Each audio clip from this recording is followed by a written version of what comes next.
Hey y'all, it's your boy Rico. And Sam, and today we are talking about femininity. Yay! No, really, I'm super excited to Me talk too. about it. So there is shade from being feminine in every community I can think of. The cis community, straight community, trans community, queer community. How, why, and where does it come from? When it comes to the cis straight environment, I've had a former boss of mine once see my nails done pretty much just like this. And he said, Rico, you can't have the best of both worlds. And I say, why not? Who says? And society tends to diminish feminine cis females too. Like, if a woman is too feminine, they come off unintelligent or weak or incompetent. And I think, why? And also within the gay community, a lot of gay men are hated for, like, being effeminate, twinks. And they say that it gives gays a bad name, and I'm like, why? I personally think all this stems from misogyny, because deep down, society, the majority view that, like, female and femininity is inferior to male and masculinity. And when it comes to the trans community, many trans men are scared to be feminine, even if it's truly how they are, because they're scared of, like, passing or not being taken seriously. Like, they feel like being feminine might invalidate, them identifying as a trans man. And I understand that for most trans men, there will be times you need to come off masculine for safety reasons. But I just worry that a lot of trans men overcompensate so much to where it turns into toxic masculinity. And that's something we'll talk about more in another video. But I just want trans men to know that you can wear eyeshadow, you can wear eyeliner, nail polish, it doesn't matter. You're still trans. It doesn't invalidate that. There are times I even check myself when I feel like I'm being too feminine in a certain environment. I like tone myself down. I catch myself. And that's something that doesn't really settle well with me, because I shouldn't have to be doing that. Something I've struggled with this past year is that I feel like I'm kind of leading a double life in a sense, because, like, half the time I'm around cis people, and for a while I was dating a cis straight female. So when I'd hang out with them, I would be very masculine, because I act masculine when I'm with a woman romantically.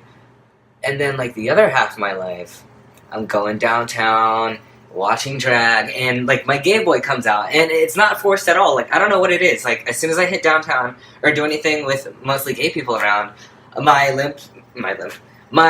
wrists go limp, and then I start walking with my hips more, and it's like, how can I go from being, like, a dude with this chick, and then I'm walking like, a twink trying to get trade? Like, I don't understand. So I question myself. I'm like, Rico, is this authentic? Is this okay? And I've come to the conclusion, like, yeah, because I'm comfortable enough in my identity to be my authentic queer self. And I want other trans guys to know that they don't have to be this picture-perfect idea of what a man is.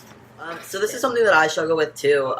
Before I passed, I was like just coming out as trans, and like I was actually really comfortable in my androgyny. I didn't really like focus on like what I wore or how my hair looked, or like my speech patterns or how I walked or anything. Like, I let people assume what they wanted to about me, and I didn't really question it, or I didn't like really try to fight them on it. I didn't try to act a certain way so they'd see a certain way.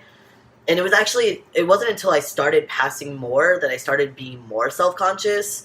The more I started to pass, like, people would start making more comments directed at me. Like, I would literally just be, like, at work, and people would have arguments with their spouses about if I was a boy or a girl. And, like, it didn't matter, obviously, but, like, people would get so upset because, like, my name tag would say one thing, but I wouldn't look like that person, or, I just wouldn't fit the idea of a female or a male in their minds, so they had to make it my problem that they couldn't figure out what I was. And so the more I started to pass, the more I started being like, okay, I have to, like, change this. I have to act more masculine. And I started becoming more like a dude bro, and that was, like, really gross. I think, like, it was about when I started to pass, like, maybe, like, 75% of the time, I started really struggling with like tipping the line with toxic masculinity, and I didn't realize it, but I was just trying so hard to be seen as a male that I started dipping into the territory where like I was making uncomfortable comments that other people were getting uncomfortable around me, or I was just being a total asshole, and I just thought it was just me fitting in with one of the guys, just me just talking how a normal dude was, and I didn't realize that I was doing anything wrong because it was such new territory for me. Like I had never struggled with something this before, and I remember feeling so upset with myself for a while. Like I remember even coming home from work crying because I didn't feel like myself anymore, and I didn't know how to fix it. Like I couldn't stop myself from trying to be this masculine person because I wanted so badly for people to see me for who I was, and I was just so upset because I started losing friends. I started losing relationships. Like my relationship was struggling because she was like, why are you acting this way? Why are you being such an asshole? Like why are you putting on this facade that you're just such this like masculine, manly man when that's not you? Like you're not this person. And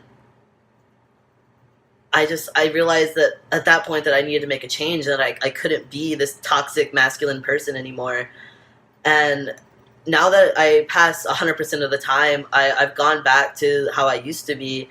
Like I'm a happy like, mix of masculine and effeminate, and I can be a straight guy or I can be queer, and I get along with like the straight cis customers that I have to deal with, and they just see me as like one of the guys, are like I actually can be feminine with them too now, and it's okay. They just see me as like a gay male, which is like super funny when like I tell them I'm married to a woman, and they're like, oh, okay, like we totally thought you were queer, And then I go downtown, like Rika said, and we hang out with our queer family, and I'm as gay as it comes.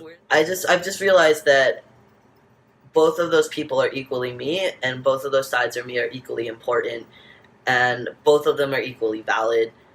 And so today, for the first time in almost 10 years, I kind of did something that I was very uncomfortable with, and I let myself wear nail polish to work today, just like Rico's. They are pink and sparkly. Yes, It's clear as it comes. Yeah, yes. We got we had a little too much tea last night, and we decided to paint our nails together. And who knows why we did this? Who knows?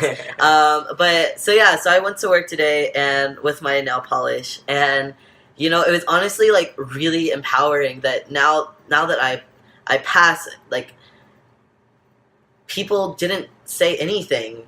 Like I had one guy be an asshole to me the whole day. And other than that, it literally bothered nobody. And I noticed myself being more conscious about it than they were. I noticed myself trying to like make sure, are they noticing? Are they like freaking out? And nobody cared. And that was awesome. And it like I said, it's like really empowering to know that I can be feminine and still be a valid male. Like it doesn't, they won't question my identity. They won't question me. And they'll just know that I just happen to be a feminine guy. And I've realized that I don't have to be that toxic masculine person anymore.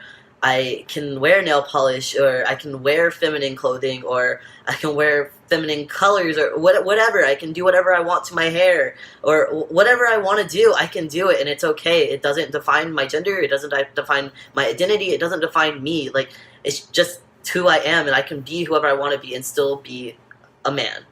And so can you. Mm-hmm.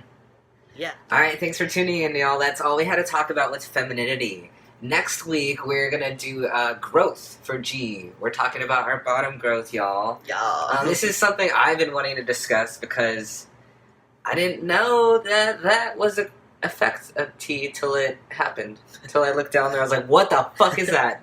No, for real. Anyways, so if you like this video, like, comment, share, you know what to do, y'all. Take care. And if you want to learn about Rico's dick, tune in. It's great. It's real nice. Ooh. Bye.